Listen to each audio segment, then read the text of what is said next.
নমস্কাৰ Assam news any টাইমৰ প্ৰত্যেকগৰাকী দৰ্শকলৈ স্বাগতম জনাইছো আপোনালোকে চাই আছে আসাম নিউজ এনি টাইম বিশ্বনাথত মুখ্যমন্ত্ৰী তিনিখনকৈ বিদ্যালয়ৰ শুভ উদ্বোধন কৰি চমক সৃষ্টি অলপতে অসমৰ মুখ্যমন্ত্ৰী ডক্টৰ হিমন্ত বিশ্ব শৰ্মাই বিশ্বনাথ জিলাৰ তিনিখনকৈ চাহ বাগিচাত একেদিনাই তিনিখন আদৰ্শ উচ্চ মাধ্যমিক বিদ্যালয়ৰ শুভ উদ্বোধন কৰে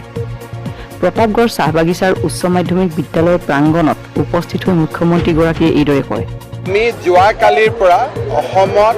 চাহ বাগিচাৰ আদৰ্শ উচ্চ মাধ্যমিক বিদ্যালয়বিলাক উদ্বোধন কৰাৰ এটা কাৰ্যসূচী ৰাখিছিলোঁ আজি দ্বিতীয় দিন বিশ্বনাথ জিলাৰ প্ৰতাপগড় চাহ বাগিচাত 2020 চনত মই এখন আদৰ্শ হাইস্কুলৰ আধাৰশিলা ৰাখিছিলোঁ